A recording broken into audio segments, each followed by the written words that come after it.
Meditations for Every Day in the Year by Bishop Richard Challoner. January 29th. On the dismal havoc sin has made in the world. Consider first the havoc this monstrous evil of wilful sin made in its first conception in heaven itself, when one sin, consented to but in thought, changed in an instant millions of most beautiful angels into ugly devils, cast them out of heaven, and condemned them eternally to hell.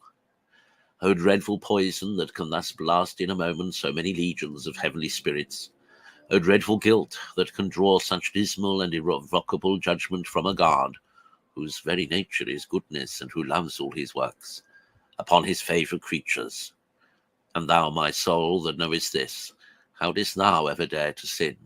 And how hath thy God been able to endure thee under the guilt of so many treasons? Consider, secondly, the havoc sin has made upon earth, when this monster, banished from heaven, was entertained by our first parents in the earthly paradise. Alas, in one moment it strips them and all their race of that original justice, innocence, and sanctity in which they were created, and of all the gifts of divine grace. It wounded them in all the powers of the soul. It gave them up to the tyranny of Satan. It cast them out of paradise, and condemned them both to a temporal and eternal death. In the meantime, it let loose upon them a whole army of all manner of evils, both of soul and body, which are all of them the dismal consequences of sin, and has entailed upon all mankind an inexpressible weakness with regard to the doing of good, and a violent inclination to evil, which has filled the world with innumerable sins, and with innumerable most dreadful judgments, both upon individuals and upon whole nations, in punishment of sin.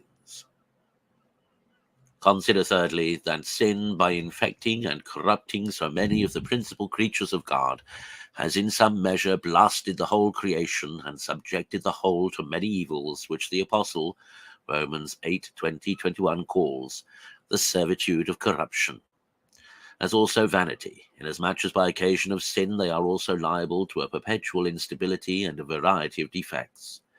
Hence the whole creation, by a figure of speech, is said by the Apostle to groan and be in labour, longing as it were for its deliverance from its unhappy subjection to sin, into the liberty of the glory of the children of God, which shall then be accomplished when the reign of sin shall be utterly abolished.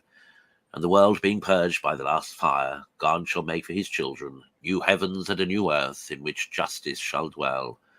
2 Peter 3:13. Oh, when shall that happy hour come?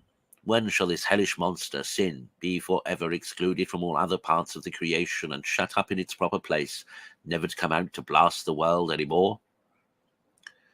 Conclude, to abhor the evil that has made such dreadful havoc both in heaven and earth, and to spare no pains for the abolishing of it, both in thyself and in all others.